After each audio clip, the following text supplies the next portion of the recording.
तो प्यारे विद्यार्थियों नमस्कार, स्वागत है आप सभी का एक और नए वीडियो में। आज हम यहाँ से देखने वाले हैं कक्षा 9वीं की पूरा किया सप्लीमेंट्री परीक्षा का हिंदी विषय का पूरा क्वेश्चन पेपर और इसके सॉल्यूशन को।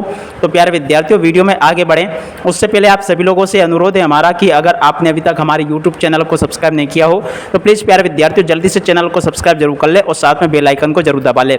तो चलिएगा बिना किसी देरी के देखते हैं और समझते हैं कि सप्लीमेंट्री या पूरक परीक्षा 2023 कक्षा 9वीं का आपका हिंदी विषय का पूरा क्वेश्चन पेपर किस प्रकार का परीक्षाओं में आपसे पूछा जाएगा और इसका सॉल्यूशन आपको कैसे पूरा तैयार कर लेना चाहिए।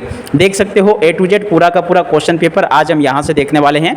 तो चलिएगा आप आगे बढ़ते हैं, समझते हैं कि सप्लीमेंट्री या पूरक परीक्षा 2023 कक्षा 9वीं का आपका हिंदी विषय का क्वेश्चन पेपर किस प्रकार का परीक्षाओं में पूछा जाना है और इसका सॉल्यूशन आपको कैसे पूरा कंप्लीट कर लेना चाहिए। देख सकते हो पूरा का पूरा ये आपकी सप्लीमेंट्री परीक्षा का क्वेश्चन पेपर है। तो चलिए अब आगे बढ़ते हैं, समझते हैं आपके पूरे क्वेश्चन पेपर को और इसके सॉल्यूशन को, ताकि आप सभी को ये क्वेश्चन पेपर बहुत ही अच्छे से समझ में आ सके। टोटली इसी प्रकार का पूरा क्वेश्चन पेपर आपका परीक्षा में पूछे जाने वाला है। तो चलिए अब आगे बढ़ते हैं, देखते हैं और समझते हैं इस पूरे क्वेश्चन पेपर को।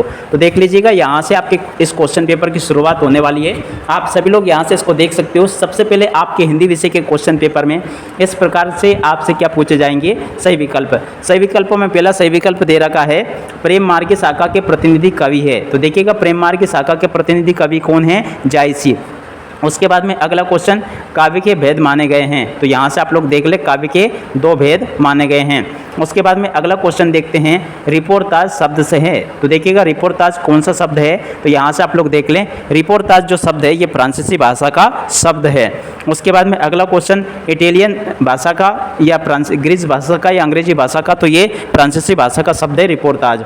उसके बाद में अगला क्वेश्चन शब्द के अंत में जोड़कर उसका अर्थ परिवर्तित करने वाले शब्दांश कहलाते हैं। तो देखिएगा इसको क्या कहा जाता है, प्रत्यय।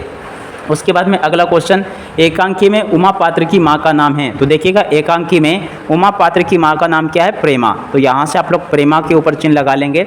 उसके बाद में अगला क्वेश्चन लेखक शमशेर बहादुर सिंह ने जब दिल्ली के लिए पलायन किया उस समय उनके पास में थे, क्या थे, 5 से लेकर 7 रुपये थे। तो यहाँ से आप लोग ये लिख लें। और उसके बाद में अगला क्वेश्चन देखते हैं, यहाँ से आप लोग देख लीजिएगा प्रश्न नंबर 2 लिखा जिसमें कि रिक्त स्थान पूर्ति दी गई है। रिक्त स्थान पूर्ति में पहला रिक्त स्थान देखते हैं ने वात्सल्य का कोना कोना झाँका है। तो देखिएगा इसका उत्तर आपका आ जाएगा सूरदास। उसके बाद में अगला क्वेश्चन प्रगतिवादी कविता के समाजवाद के प्रभावित है। तो देखिएगा इसका उत्तर आ जाएगा कार्ल मार्क्स। उसके बाद में अगला क्वेश्चन देखते हैं घृणा को उत्पन्न करने वाले दृश्यों का वर्णन होने पर रस होता है। तो देखिएगा ऐसी स्थिति में कौन सा रस होता है, तो यहाँ से आप लोग लिख लेंगे वीभत्स रस होता है।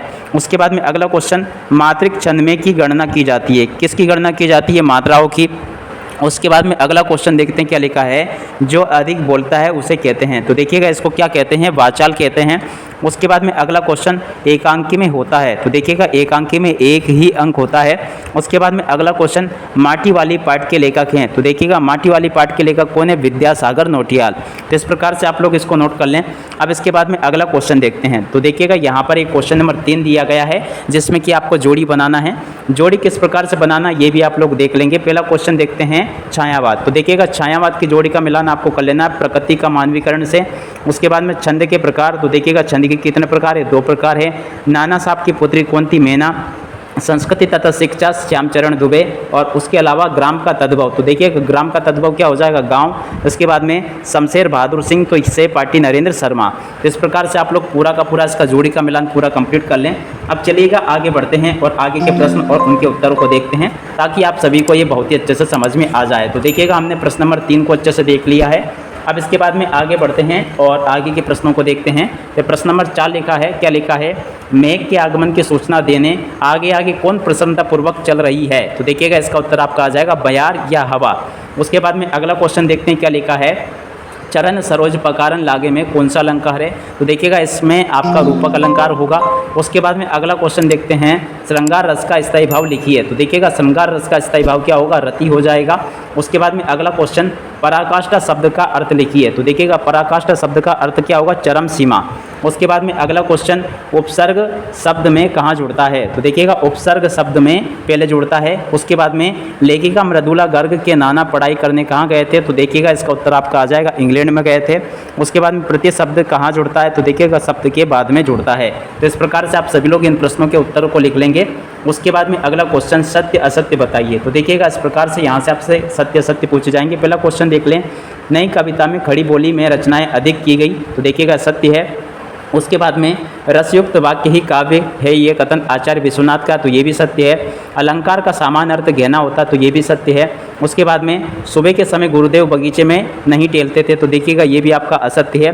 किरण शब्द का पर्यायवाची रश्मि है, तो ये भी सत्य है आपका। उसके बाद में अगला क्वेश्चन क्या लिखा है, यहाँ से आप लोग देख लेंगे, उमा के व्यक्तित्व में साहस की कमी है, तो देखिएगा ये भी आपका असत्य है। देखिएगा इस प्रकार से मैंने आप सभी को सारे के सारे सत्य असत्य बता दिए हैं। अब इसके बाद में अगला क्वेश्चन देखते हैं, प्रश्न नंबर 6, जिसमें कि दिया गया है आदिकाल को वीरगाथा काल क्यों कहा जाता है? उसके बाद में सगुण काव्य धारा के प्रमुख कवि और उनकी रचनाएं लिखिए। कवि रसखान के भाव सुंदर की 2 विशेषताएं बताइए। सुमित्रा नंदन पंत के भाव सुंदर की विशेषताएं बताइए। उसके बाद में अगला क्वेश्चन यहाँ से देख लें, कोयल की कूक सुनकर कवि की क्या प्रतिक्रिया हुई थी?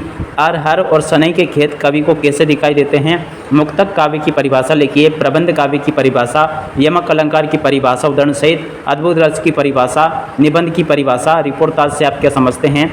हजारी प्रसाद द्विवेदी की भाषा शैली और उपभोक्तावादी संस्कृति के क्या दुष्परिणाम हुए? निपात शब्द से क्या आशय हैं? इस प्रकार के क्वेश्चन आपके पेपर में परीक्षाओं में पूछे जाएंगे। आप सभी लोग यहाँ से इनको देख लें और आगे भी इस प्रकार के क्वेश्चन आने वाले आपके पेपर में। माटी वाली के पास अपने अच्छे या बुरे भाग्य के बारे में ज़्यादा सोचने का समय क्यों नहीं था? वे कौन सी बातें थे जिसमें शमशेर बहादुर सिंह लेखक ने हरिवंश राय बच्चन को दिल्ली जाने के लिए बाध्य किया? महाकाव्य एवं खंड काव्य में 3 अंतर, संचारी भाव व अस्थायी भाव में 3 अंतर आपको बताने हैं।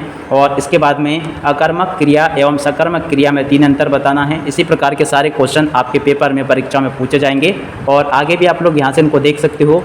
क्वेश्चन नंबर 19 लिखा है और इसके बाद में 20 लिखा है और ये 21वां क्वेश्चन दिया गया है। इस प्रकार से आप सभी लोग इन प्रश्नों को समझ लें, देख लें। और इसके बाद में देख सकते हो प्रश्न नंबर 22 से लिखा है और 23 से लिखा गया है। इसी प्रकार के क्वेश्चन प्यारे विद्यार्थियों आपके पेपर में पूछे जाएंगे हिंदी विषय के पेपर में, जो कि मैंने आप सभी को सारे बता दिए हैं। अब प्यारे विद्यार्थियों इसी के साथ में इस वीडियो को यहीं पर समाप्त करते हैं। नमस्कार, जय हिंद, जय भारत।